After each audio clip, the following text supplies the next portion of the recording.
weekend getaway felt like a dream come true. After weeks of juggling schedules and endless planning, the four of us, Douglas, Peter, Evelyn, and I, finally arrived at the cozy beach house. The sea breeze hit us as soon as we stepped out of the car, carrying with it the promise of a relaxing weekend. The caretaker, a short, friendly man with a warm smile, greeted us as we unloaded our bags. He looked to be in his 50s, with kind eyes and a relaxed demeanor that put us at ease. After giving us a brief tour, he mentioned that he would be nearby if we needed anything. "Just call if you need me," he said with a cheerful wave. The house itself was perfect. It wasn't luxurious, but it had everything we needed: comfortable beds, a fully stocked kitchen, and large windows that let in the ocean breeze. We spent the rest of the day settling in, excited for the days ahead. The first day flew by in a blur of sunlight and laughter. We spent most of it lounging on the sand, dipping in and out of the water and soaking up the sun. Douglas kept everyone entertained with his endless jokes, while Peter made sure everything was organized, making lists of activities and checking on supplies. Evelyn, ever the planner, kept urging us to try everything, whether it was swimming farther out into the waves or exploring the dunes nearby. By the time the sun began to set, exhaustion hit us all at once. We returned to the house, showered off the sand, and had dinner together on the back deck, listening to the distant crash of waves. The night air was cool and refreshing, wrapping us in the kind of peace you can only find by the sea. Content and pleasantly tired, we went to bed with plans for more fun the next day. Everything felt perfect, until it didn't. On the second night, we decided to light a campfire just outside the house. We gathered around the flickering flames, sharing stories and laughing, the sky above us littered with stars. The night was calm, and the crackle of the fire paired perfectly with the rhythmic sound of the waves. Just as we were starting to wind down, the caretaker appeared out of the darkness. None of us had noticed him approach, which was unsettling, but we quickly shook off the discomfort. He greeted us with the same warm smile and sat down by the fire without waiting for an invitation. At first, his presence felt harmless. He talked about nature, the ocean, and the peace that came with living by the beach. But as the conversation stretched on, I began to feel a strange undercurrent to his words, a curiosity that felt too intense. He asked detailed questions about our plans, our routines, and how long we intended to stay. The others didn't seem bothered by it. By the third evening, the sense of unease had settled deep in my chest. I couldn't explain it to the others. They seemed oblivious, too focused on enjoying themselves. But every time I caught a glimpse of the caretaker, I felt like a thin layer of safety had peeled away, exposing something unsettling underneath his friendly demeanor. As night fell, the caretaker returned, but this time he wasn't alone. Several unfamiliar men followed him, their faces shadowed just outside the fire's glow. They stood together, murmuring quietly among themselves, their eyes flickering toward the house every so often. I nudged Douglas and whispered, "Do you think this is weird?" He shrugged, not too concerned. "They're probably locals, just hanging out." But the men's silence and the way they stood, too still, too deliberate, kept my nerves on edge. I felt trapped between the need to act and the fear of making things worse. We stayed outside longer than usual, hoping they would leave on their own. But they didn't. Eventually, we gave up and headed inside, trying to pretend nothing was wrong. I told myself I was overreacting, that the men were harmless. But as I lay in bed that night, listening to their low voices drifting through the open windows, I knew something wasn't right. The sound of murmuring outside grew louder, seeping through the thin walls of the house. Sleep felt impossible, my senses on high alert. I told myself the men would leave eventually, but that thought shattered when I heard a noise at the front door, a soft jingle of metal, followed by the unmistakable click of someone trying the handle. My breath hitched. I climbed out of bed as quietly as I could and headed for the kitchen, hoping it was just my imagination. But when I reached the door, I saw the handle slowly turning, inch by inch. Someone was outside, trying to get in. I stumbled backward, panic flooding my chest. Without thinking, I sprinted to wake the others. "They're trying to get in," I whispered urgently, shaking Evelyn awake. Her eyes flew open, and within moments, the others were on their feet, their grogginess quickly replaced by fear. We rushed to the windows and saw shadows moving near the back door. It wasn't just one or two men. It was several of them, their shapes shifting just beyond the reach of the porch lights. Panic spread like wildfire through the group. Evelyn bolted toward the front door, locking it while Douglas and Peter grabbed chairs and shoved them against the entrances. I could hear the men outside cursing, their frustration mounting as they rattled both the front and back doors.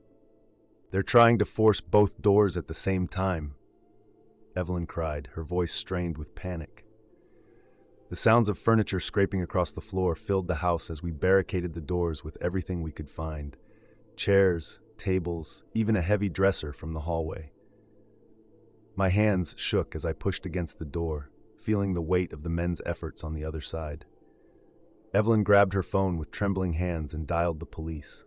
But the operator's reply said that the help would take time to arrive. We were on our own for now. Minutes felt like hours as the men outside continued their relentless attempts to get in. The doorknobs rattled violently, and the thud of fists against wood echoed through the house. We all pressed ourselves against the barricades, bracing for the moment they might burst through.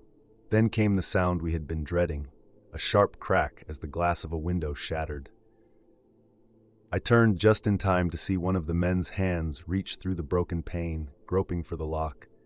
Evelyn screamed, and Peter lunged forward, shoving a chair against the window to block it.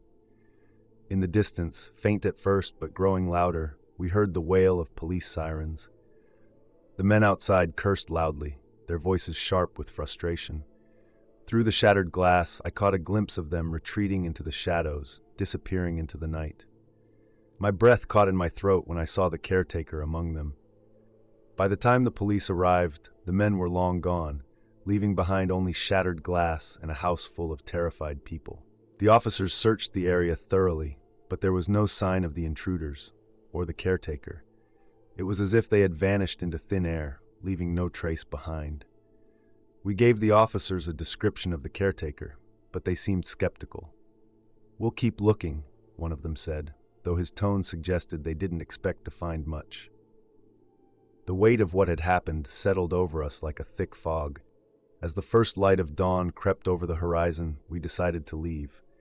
The beach, once a place of relaxation and fun, now felt tainted by what had happened. None of us wanted to stay another minute in that house. We packed quickly, shoving our things into bags, and piled into the car without looking back.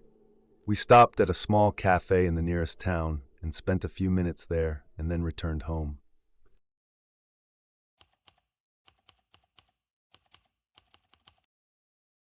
Gabriel and I were running on fumes.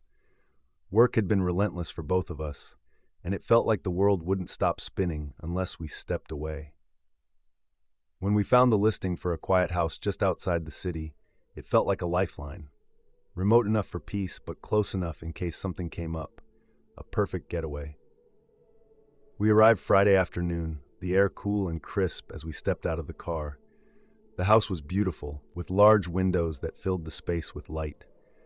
A small garden surrounded the place, and the silence was exactly what we needed.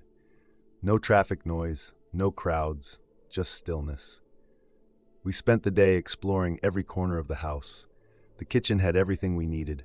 The bedroom was cozy, and the living room had a large couch, perfect for curling up with a book. By the time the sun set, we were sitting together at the small dining table, eating a dinner we made from scratch. It was the first time in weeks I felt like I could breathe again. That night, everything felt perfect. We sat outside for a while, wrapped in blankets, listening to the distant rustling of leaves in the breeze. It was peaceful, exactly what we had hoped for. No emails, no meetings, no alarms, just us. The next morning started just as beautifully. We brewed coffee and sat on the patio, watching birds flit around the garden. Gabriel was calm and smiling, and I felt lighter than I had in months. It felt like the stress of our everyday lives was melting away with every passing hour. We spent the morning chatting about nothing in particular, dreams for the future, places we wanted to visit, or what to make for dinner that night. Everything felt so normal, so safe, that I started to forget about the outside world altogether. Until the knock on the door came. I froze for a moment, caught off guard by the sound. Gabriel stood, frowning, and went to the door. I followed him, the peaceful atmosphere around us shifting into something sharper. He cracked the door open just enough to peek outside. Standing on the doorstep was an older woman with a nervous smile. Beside her was a tall man, younger, with his hands stuffed deep into the pockets of his jacket. "Hello," the woman greeted warmly, though something in her tone made my skin crawl. "I'm the owner of the house. This is my grandson." She gave a small nod toward the man, who stared at the ground, avoiding our eyes. Gabriel tensed beside me. "Is there a problem?" he asked, keeping his voice polite but firm. "We need to check on something inside," the woman said, her smile faltering just slightly. "It won't take long." Gabriel didn't open the door any farther. "Everything seems fine to us," he said. "There's no need to come in." The woman shifted on her feet, her smile twitching at the corners. Something about her presence and the young man's silence felt off. They didn't look like a harmless pair. There was a tension in the air, thick and unsettling. I glanced at Gabriel, sensing he was thinking the same thing. "We really need to come inside," the woman insisted, her voice low and urgent. "It's important." Gabriel shook his head slowly, standing his ground. "No," he said firmly. "We're good here." Her expression changed in an instant. What little warmth had been in her smile drained away, replaced by something colder. The young man beside her shifted, his posture stiffening. I felt a flicker of fear rise in my chest. "Gabriel," I whispered, stepping closer to him. Just as Gabriel started to close the door, the young man lunged. His shoulder slammed into the doorframe with a sudden force that sent my heart racing. Gabriel threw his weight against the door, managing to shove it shut with a loud thud. He twisted the lock and backed away, breathing heavily. "Grab your things," he shouted, his voice sharp with urgency. Without wasting a second, we bolted into the bedroom, yanking clothes and essentials out of drawers and tossing them into our bags. My hands trembled as I stuffed shoes into my backpack, adrenaline making every movement feel clumsy and rushed. Gabriel grabbed the car keys from the nightstand, his jaw tight. "We need to leave. Now." With our bags slung over our shoulders, we sprinted toward the garage. Gabriel hit the remote for the garage door, and it creaked open painfully slow, the sound dragging out like nails on a chalkboard. The moment the door lifted high enough, we threw our bags into the back seat and jumped into the car. My breath came in shallow bursts as I fumbled with the seatbelt. Gabriel gripped the steering wheel tightly, jabbing the start button. The engine roared to life. Just as the garage door reached its peak, I saw him, the young man, appearing from the side of the house. In his hand, he held something jagged, an old piece of metal, its edges sharp and rusted. Gabriel slammed his foot on the accelerator. The tires screeched, and the car shot forward. The young man lunged at us, swinging the metal object wildly. I winced as a harsh scraping sound echoed through the garage, the metal tearing against the side of the car. The car burst out of the driveway, and I clutched the dashboard as we swerved onto the narrow road, kicking up a cloud of dust behind us. My heart raced, and I couldn't stop shaking. I twisted in my seat to look back, half expecting to see the young man chasing after us. Instead, I saw him standing at the end of the driveway, watching us leave. The older woman was beside him, perfectly still. Neither of them moved, just stood there, their faces emotionless as we sped away. It was as if they knew they'd missed their chance, and were already planning their next move. "Do you think they'll follow us?" I whispered, afraid of the answer. "I don't know." Gabriel's voice was tight with fear, but I'm not waiting around to find out. The road ahead was empty. My mind raced, trying to piece together what had just happened. Why had they wanted inside? What were they planning to do? I kept imagining what might have happened if Gabriel hadn't slammed the door in time. After what felt like an eternity, the road opened onto the highway, and the streetlights of the city came into view. Only then did I feel the tension in my chest ease. Just a little. Gabriel didn't slow down until we were several miles away from the house, the taillights of other cars finally appearing around us. We pulled into a gas station, and both of us sat in silence for a moment, letting the adrenaline wear off. When we finally parked at the gas station, I let out a shaky breath, my hands still trembling in my lap. "Who even does something like that?" I whispered, staring at the dashboard. "Do you think they were dangerous?" Gabriel rubbed his face with both hands, exhaustion and fear etched into his features.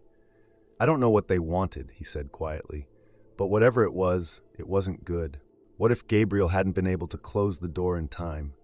What if we hadn't been quick enough to leave?" Gabriel sighed deeply, leaning back against the headrest. "We should call the police," he muttered, though neither of us believed it would do much good. What could we even say? That we'd rented a house from strangers who showed up uninvited, bringing someone armed with a piece of metal? It all sounded too strange, too unreal. In the end, we agreed to leave a review warning others, just enough details to make sure no one else walked into the same situation.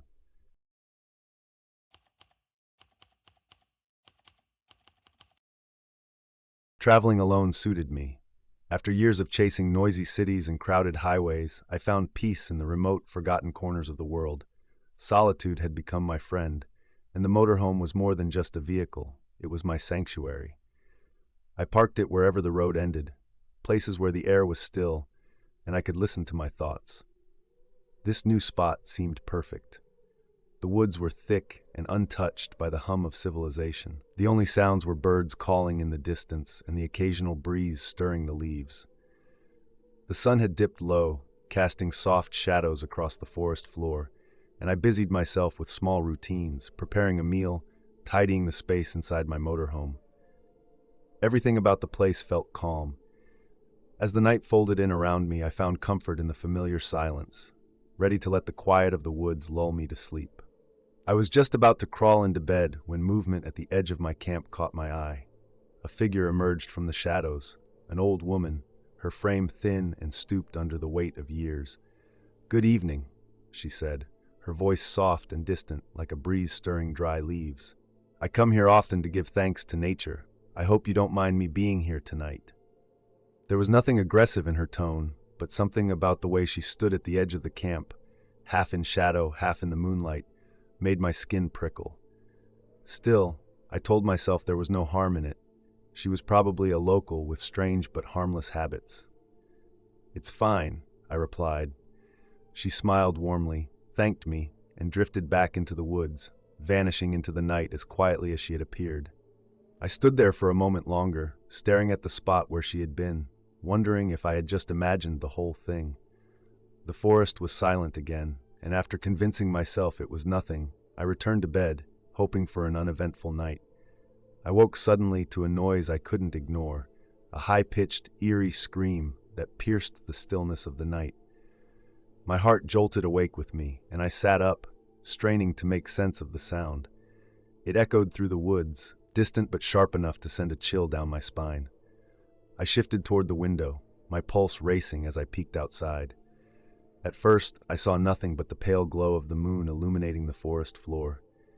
But then, my gaze caught movement near the trees. There, just beyond the reach of my campfire's dying embers, were 4 women standing in a circle. My breath caught in my throat as I recognized the old woman among them, her thin frame swaying with the others. They moved in eerie unison, their hands raised to the sky, voices rising and falling in a rhythmic chant that sent shivers through me. This was no simple act of gratitude to nature. This was something darker. The way they moved felt unnatural, like they were guided by forces beyond their own control. I knew, in that moment, that whatever they were doing, I wanted no part of it. I ducked away from the window, my heart thudding painfully in my chest. I would leave first thing in the morning, before the sun had fully risen, before they knew I was gone. The first light of dawn crept through the trees as I prepared to leave. I started the motorhome's engine and felt a wave of relief. Soon I'd be far from this strange place. But when I turned onto the dirt road leading out of the woods, my stomach sank. The road was blocked. A line of thick branches had been deliberately placed across the path. They weren't just scattered by chance. Someone had arranged them there, forming an impassable barrier. My heart raced as I climbed out of the motorhome, scanning the trees for any sign of movement. The forest was eerily quiet. I bent down and began tossing the branches aside, moving as quickly as I could. The woods pressed in around me, every rustling leaf setting my nerves on edge. As I cleared the last of the branches, a low rustling came from the bushes nearby, soft at first but growing louder. My pulse quickened. It wasn't the wind. Something was moving toward me, and it was getting closer. I froze, my hands still clutching the last branch. I scanned the shadows, trying to make sense of what was moving toward me, but the bushes only swayed in rhythm with whatever was pushing through them. I threw the last branch aside and backed toward the motorhome, my footsteps quick and uneven. Every nerve in my body screamed at me to get inside, to put as much distance as possible between myself and whatever was out there. Just as I reached the door, the bushes exploded with movement. A shape, dark, fast, pushed through the underbrush, and I caught a glimpse of something that didn't belong. It wasn't an animal. It was human, or at least it looked human, but something about it felt wrong, unnatural. I didn't wait to find out more. I yanked open the motorhome door and threw myself inside, slamming it shut behind me. My hands shook violently as I locked the door, fumbling with the latch. The motorhome's thin walls felt like paper between me and the thing outside. I pressed my back against the door, listening to the sounds outside, soft, deliberate footsteps circling the vehicle. Every instinct told me to get out, to leave before whatever was out there found a way inside. My breath came in shallow bursts, and I fought to steady my hands enough to turn the ignition. The engine sputtered to life, filling the cramped space with a reassuring rumble. I gripped the steering wheel tightly, glancing toward the windows, expecting to see a face pressed against the glass. The footsteps outside stopped for a moment, as if whatever it was had sensed my intention to escape. Then, without warning, it slammed against the side of the motorhome, a heavy thud that made the walls shudder. I cursed under my breath, throwing the vehicle into drive. I slammed my foot on the accelerator, and the motorhome lurched forward. Dust kicked up behind me as I sped down the narrow road, the branches I had cleared crunching beneath the wheels. The road twisted and turned through the forest. I didn't dare slow down. The motorhome bounced over uneven ground, the tires skimming dangerously close to the edge of the dirt path. I clenched the steering wheel tighter, forcing myself to focus. All I could think about was getting out. Just as the first rays of sunlight pierced through the treetops, the road opened up into a wider path. Relief washed over me as the forest thinned, giving way to open fields. I glanced in the rearview mirror, half expecting to see the figure standing at the edge of the woods, watching me leave. But the road behind me was empty. I didn't stop until I was miles away, pulling over at a rest area along the highway.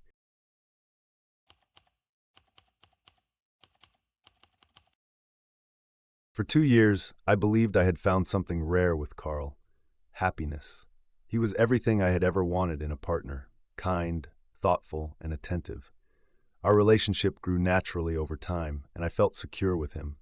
When he smiled at me, I felt lucky, like I'd won some unspoken lottery. This Christmas Eve felt like a milestone, a chance to blend our lives even more. I had invited Carl to spend the evening with my family, and he eagerly accepted. I wanted him to feel like part of the family, and the excitement of sharing the holiday together filled me with warmth. It was supposed to be perfect, a night of joy, love, and celebration. Carl arrived that evening, but the moment I saw him, a knot tightened in my stomach. Something was off. He gave me a quick, distracted smile and an awkward kiss on the cheek, but his usual warmth was missing. His eyes darted to the windows, and he checked his phone constantly, as if waiting for some urgent message. "Everything okay?" I asked, but he just nodded, brushing it off with a small, forced smile. I tried to convince myself he was just stressed, maybe tired from the holiday rush, but something about the tension in his face stayed with me. My family welcomed Carl warmly, excited to have him join us for Christmas Eve dinner. The house smelled of roasted ham and pine, with lights twinkling on the tree and festive music playing softly in the background. It was exactly how I had imagined it, almost perfect, except for Carl's strange behavior. He sat at the edge of conversations, offering only short, distracted answers. His eyes kept flicking toward the windows, scanning the street beyond as if he were waiting for someone to appear. I tried to pull him into the moment, nudging his arm and whispering playful comments, but nothing worked. Every time his phone buzzed, he tensed, glancing at the screen with a nervous flick of his hand. My parents noticed too, exchanging curious looks but saying nothing. Evelyn, my cousin, shot me a questioning glance from across the table, but I could only shrug. I didn't understand it either.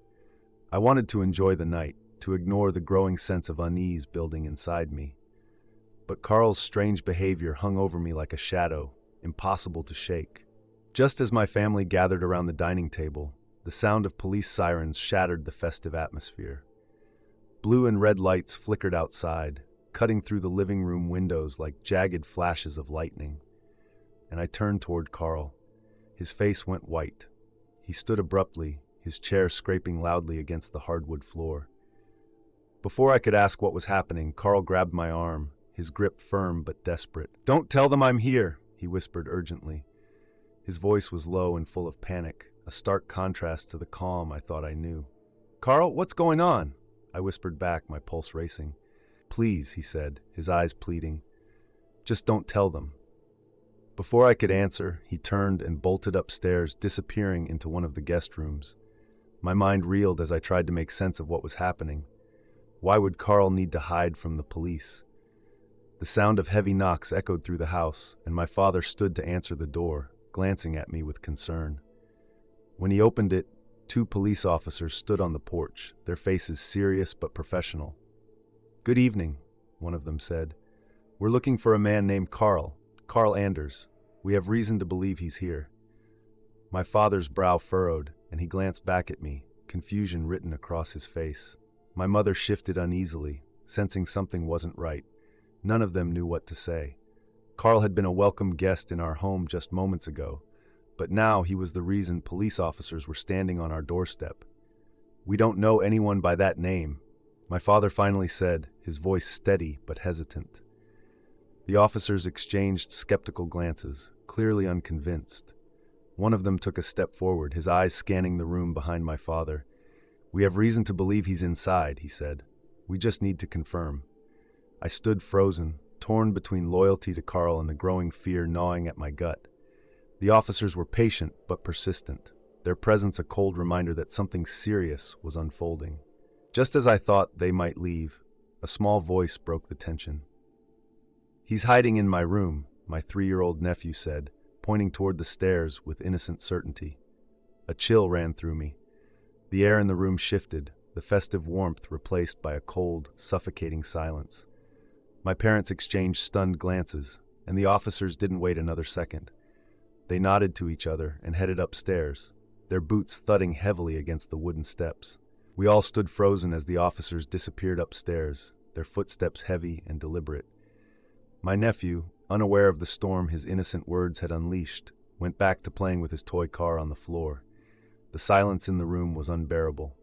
I wanted to shout, to stop the officers or run after them, but my feet felt glued to the floor. My mind swirled with a dozen questions, each more terrifying than the last.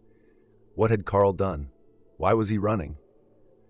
Moments later, the sound of footsteps echoed down the stairs, and the officers reappeared, dragging Carl in handcuffs between them. His face was pale, his eyes wide with shame and regret. He didn't resist, didn't say a word. Our eyes met, and in that brief second I saw something I couldn't understand, an apology maybe, but no words passed between us. He lowered his head as the officers guided him toward the door, his silence louder than anything he could have said. The sound of the front door opening and closing felt like the final nail in the coffin of the night I thought I was going to have. My family stood in stunned silence, trying to process what had just happened. My father placed a hand on my shoulder, his expression a mix of confusion and concern, but I couldn't look at him. Carl had been part of my life for 2 years, and now he was gone, taken away in handcuffs, surrounded by flashing police lights. I wanted to run outside, to demand answers, but I knew it was too late. The officers didn't give us many details, only saying that Carl was wanted in connection with serious charges. They assured us we were safe, but their words brought little comfort. They left without much ceremony, taking Carl with them into the cold Christmas Eve night. As soon as the door shut behind them, the weight of everything crashed over me. The man I thought I knew, the man I had trusted, loved, was a stranger. And now I had to figure out who he really was. It wasn't until the next morning that I learned the full extent of what Carl had done. One of the officers called to inform me that Carl had been involved with a violent gang responsible for multiple armed robberies, and worse, they suspected him of being involved in a murder. The police had been tracking him for weeks, following his every move, waiting for the right moment to make their arrest. I sat on the edge of my bed, the phone cold in my hand as the officer's words replayed in my mind. Carl's charm, his kindness, everything I had believed in, it had all been a lie, a mask to cover the darkness underneath. He hadn't just been hiding from the police, he had been hiding from me. I thought back to every moment we had spent together, searching for signs I might have missed. How had I not seen it? How had he fooled me so completely? The betrayal cut deep, leaving me feeling hollow and numb. Christmas morning dawned, but the magic of the holiday was gone. My family tried to carry on, exchanging gifts and offering small smiles, but the weight of the previous night hung over us like a dark cloud. The joy we had planned for the holiday had been stolen, replaced by confusion, anger, and sadness. I spent most of the morning staring out the window, watching the snow fall gently over the quiet streets. My mind was heavy with questions, but I knew there were no answers that would make this easier. Carl was gone, taken away to face the consequences of a life I hadn't even known he was living. The hardest part wasn't losing Carl, it was losing the version of him I had believed in. The man who held my hand, laughed at my jokes, and made me feel safe had never truly existed. He had been a facade, a mask hiding something far darker. But I knew I couldn't stay in that place forever. Life would go on, and I had to go with it. The road ahead wouldn't be easy, but I had my family, and I had myself. That would have to be enough.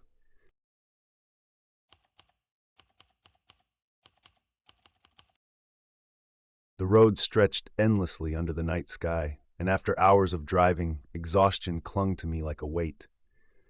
Living out of my car as a digital nomad had become second nature, but some nights were tougher than others. My name is Victor. I was miles away from anywhere familiar, and when I spotted a small, remote hotel on the side of the road, it felt like a lifeline. The place looked quaint, an old stone building with soft, flickering lights in the windows. As I pulled into the lot, an elderly couple stepped out to greet me, their faces warm with smiles that stretched just a little too wide. "Welcome, traveler," the man said, his voice friendly but strangely deliberate. "We don't get many visitors," the woman added, her eyes lingering on me for just a second too long. Their kindness felt rehearsed, but I brushed it off. I was too tired to think clearly, and all I wanted was a bed for the night. After a few minutes of pleasantries, they handed me a room key and wished me a restful night. I thanked them, making my way inside, already half asleep. The next morning, I woke feeling groggy but relieved to have had a solid night's sleep. I packed my things and headed toward my car, ready to hit the road again. But as soon as I stepped outside, something felt wrong. At first, I couldn't figure out what it was. Then my eyes locked onto the tires, all four of them, flat as pancakes. My stomach dropped. This wasn't normal wear and tear. These tires had been punctured, deliberately. I knelt down to inspect the damage, running my hand along the rubber. Tiny, precise holes. Someone had done this intentionally, and somehow I hadn't heard a thing all night. As I stood up, confused and unsettled, the elderly couple appeared from around the corner, their smiles still plastered on their faces. "Oh no," the woman said, her voice dripping with fake concern. "What a terrible thing to happen. Who would do such a thing?" The man shook his head, his expression sympathetic but detached, as though he were observing my reaction more than sharing in my frustration. "Don't worry," he added. "We'll help you figure it out." But there was something in his tone, something unsettling, that made me feel like they were savoring the moment rather than offering genuine help. Throughout the day, the strange feeling in my gut only grew stronger. The hotel was too quiet, no other guests, no sounds of movement, just silence, thick and unnatural. I tried to pass the time, sitting in the small courtyard, scrolling through my phone. Every now and then I'd catch them exchanging glances, smiles that didn't quite reach their eyes, their expressions too controlled, too deliberate. I told myself I was overreacting. Maybe the punctured tires were just a random act of vandalism, and the couple's odd behavior was harmless eccentricity. In the afternoon, the couple mentioned they'd be going into town to run errands. I forced a polite smile and nodded, but as soon as they left, my sense of urgency kicked in. I needed answers. Something told me I couldn't stay another night without knowing more. The moment their car disappeared down the road, I made my move. I slipped into the back office behind the front desk where I had seen a security monitor earlier.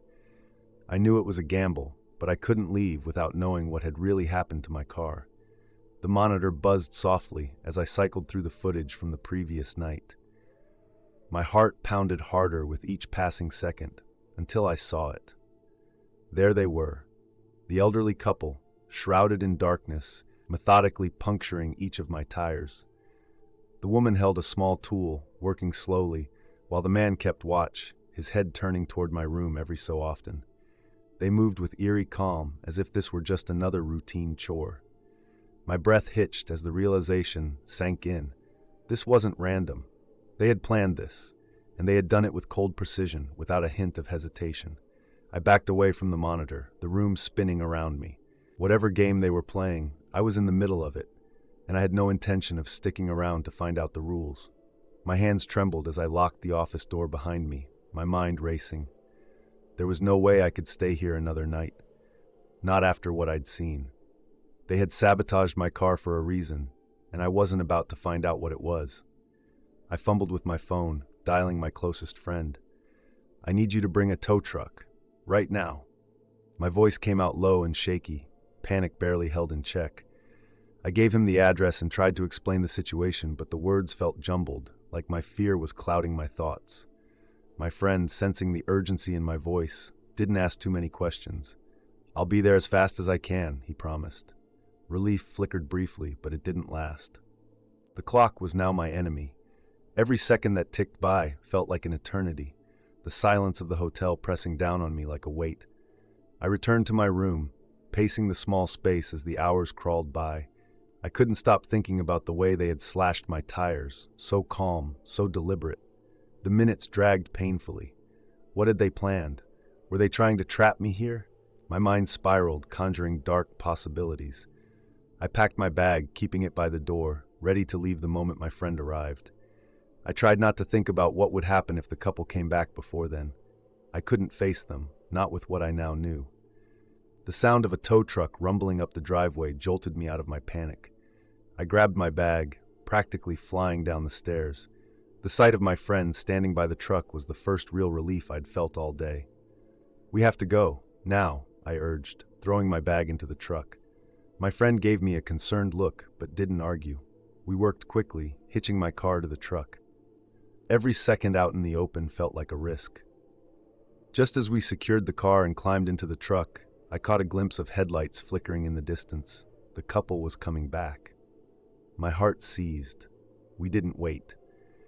Gabriel floored the accelerator, and the truck roared to life, tearing down the narrow road. As we sped away, I glanced back through the side mirror. The old couple's car turned into the driveway, their headlights cutting through the night. For a moment, I thought they might follow us, but they didn't. They just sat there, watching as we disappeared down the road. We drove in silence for a while. My friend finally asked, glancing over at me, "What the heck happened back there?" I recounted everything. The slashed tires, the couple's odd behavior, the surveillance footage. Saying it all out loud didn't make it feel any more real. In fact, the more I talked, the more surreal the whole thing felt.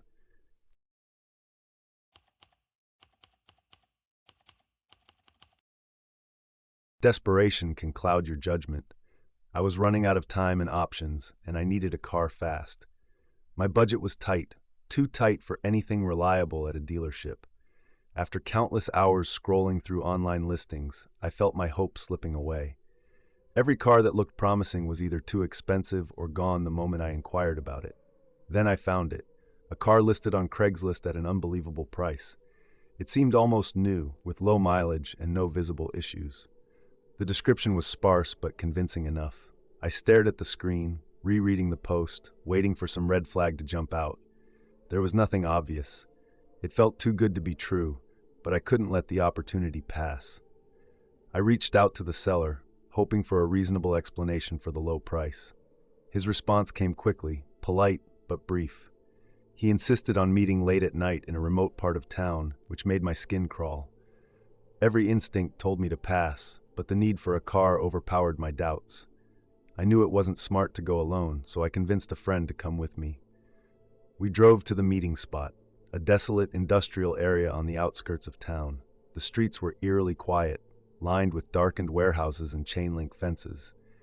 A single flickering streetlight cast a weak yellow glow over the car we had come to see. As we pulled up, the figure of the seller came into view, a tall man wrapped in a heavy coat despite the mild weather.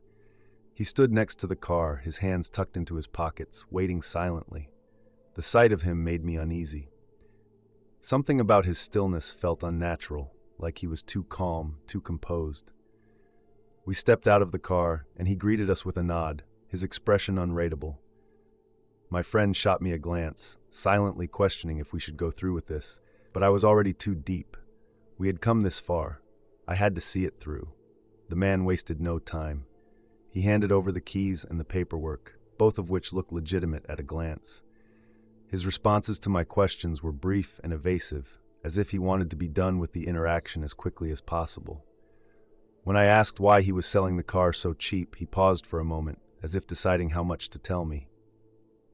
"Need to leave town," he mumbled, almost too quietly to hear. The answer raised more questions than it answered, but before I could press further, he stepped back, signaling that the transaction was over. The man gave a quick nod, then turned and disappeared into the shadows without another word. My friend and I stood there for a moment, the car keys heavy in my hand. The whole thing felt off, but the car was mine now, and it was too late to turn back. On the drive home, I tried to shake the lingering unease. The car ran smoothly, no strange noises, no warning lights on the dashboard. Everything felt normal. Maybe, I thought, I had just gotten lucky. Maybe the man was in a hurry to leave town for personal reasons and needed to get rid of the car fast. The smooth ride and quiet hum of the engine slowly eased my anxiety. By the time we got home, I almost believed that I had scored a great deal.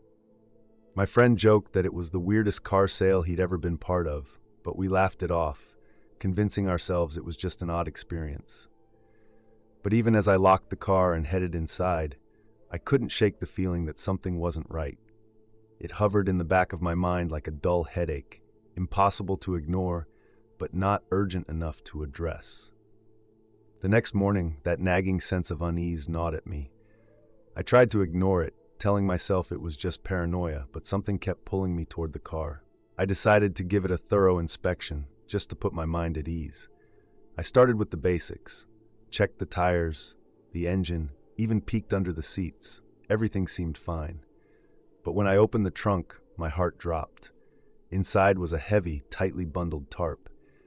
At first glance, it looked harmless, but something about the way it was folded sent a chill down my spine. My hands trembled as I reached in and began to peel the tarp back. The sight beneath it made my stomach twist. A patch of dried blood, dark and unmistakable, stained the surface beneath. My breath caught in my throat. A wave of panic surged through me. My mind raced, struggling to comprehend what I was seeing. I slammed the trunk shut, my pulse pounding in my ears. This wasn't just a random mess left behind. It was evidence of something terrible. I knew I had no choice. With shaking hands, I grabbed my phone and called the police. As I spoke to the dispatcher, the reality of the situation began to sink in. This wasn't just a strange sale. Something dangerous had happened involving this car, and now I was tangled in it. The officers arrived faster than I expected. They took one look at the trunk, exchanged grim glances, and began to question me. I explained the details of the sale, the seller's vague answers, and how he had disappeared into the night. They assured me that I'd done the right thing by contacting them, but their serious expressions told me they knew this was bigger than a stolen vehicle.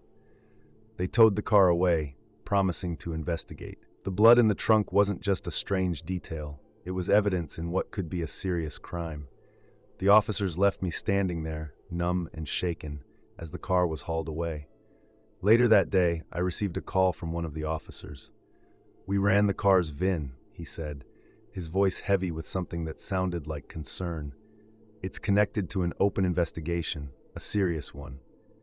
The officer explained that the car had been used in a violent crime, though the details were still under investigation. The blood in the trunk was crucial evidence, and they would need to run further tests to determine who it belonged to. The news hit me like a punch to the gut. I had unknowingly driven a crime scene home, brushing shoulders with someone who could have been capable of something horrific.